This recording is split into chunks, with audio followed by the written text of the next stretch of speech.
Hi everyone, it's me Leslie here with another video. Thank you so much for watching my video and thank you so much for subscribing. Today I'm doing a story time discussion to talk a little bit about being thoughtful in stressful situations.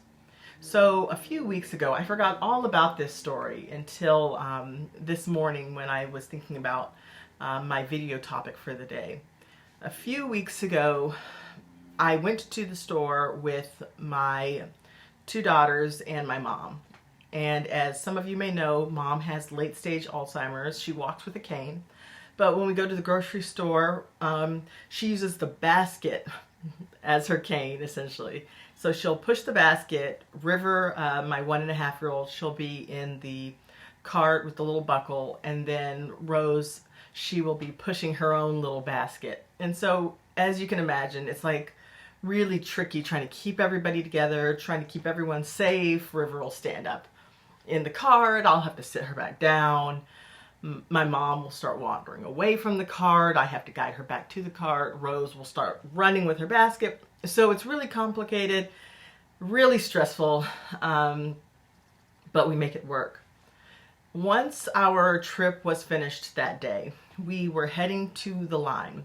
So at this grocery store, they had one regular line open with one cashier, and then they had a self-checkout area with about 4 registers that a person can go to. So the 4 self-checkout registers, they were busy, and then the one cashier, she was busy with a really long line. And I noticed that there was one person forming a line in front of the 4 self-checkout registers. And so I stood to the right of the person. It was just easier for me to just stand to the right of them to start a line. And then I noticed that another person started a line on the left of the person. The inconvenient part was that there was like some kind of setup in the middle of the checkout area. So you couldn't just go directly behind somebody to form a line. You had to go to either the left or the right of them. And I had decided to go to the right of the person. And then right afterwards, somebody else decided to go to the left of the person. And as you can imagine, this became stressful very quickly. And so the line ultimately started forming to the left instead of where I was to the right. Next thing I knew, there were 2 or 3 people to the left of the person, even though I had gotten there first behind the initial person. So the initial person finally had a turn at a register, and then it was there was a man next to me, and I said to the people to the left of me, I said, "Hey guys, just FYI, I am here in line. I'm just over here on the right side." And remember, I've got mom with late stage Alzheimer's, the 1.5-year-old, and the 5-year-old.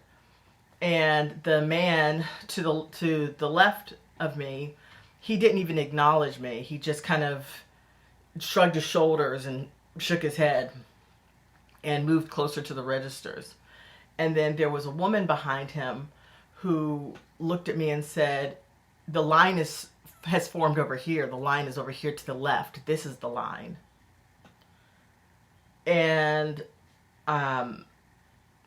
that's when I started getting a little upset because of the situation. And so instead of starting an argument or anything like that, I just said, "Okay." And I gathered up the family, mom, the 1.5-year-old, and my 5-year-old, and we all just kind of shuffled past the man with the 1 or 2 items and the woman who told me I'd formed the line wrong, and we just kind of shuffled past them. And that was a struggle, of course, because it's really a struggle. And we shuffled past them all and stood in the back of the line for one of the newly opened registers. The whole thing was stressful. The whole thing was kind of frustrating because there seemed to be a lot of lines forming in weird directions, and new lines were opening. It was really strange, and it was really hard to maneuver with my family. And I'm bringing up that story because I want to say, perhaps when there's a stressful situation and we think we're in the right, perhaps look around you and ask yourself, is it really worth it to have your bad attitude? The man that was standing to the left of me showed little to no care or consideration for what was going on. You know, my elderly mom with who's sick, the 2 kids, and then the woman behind him that decided to chime in about how I was doing the line wrong. Instead of always needing to prove our point, sometimes it's good to take a look around, assess the situation, and maybe you're right, but that doesn't necessarily make your reaction right. Kindness goes a long way. Thoughtfulness and consideration, they go a long way. And if you see a fellow human being struggling, suffering, why don't you just cut them a break? We don't always have to be right, or we don't always have to deliver our zinger and our gotcha. Sometimes we can be right, but also wrong at the same time. And in conclusion, I'm saying the kind thing and the thoughtful thing would have been for the person to the left of me to say, no problem, you've got your hands full, you go right ahead. Or even the woman who decided to deliver her zinger, to say, hey, you've got your hands full, go right ahead. But nobody said that.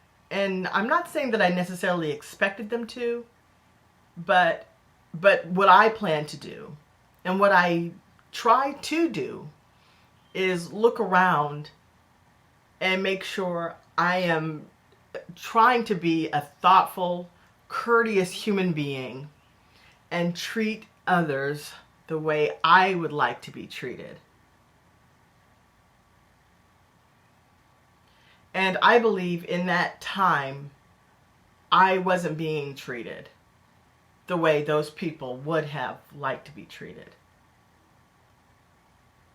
Let's try to help the caretakers who are trying the best they can in that moment to make things happen. And not just the caretakers, anybody who looks like they may need a helping hand.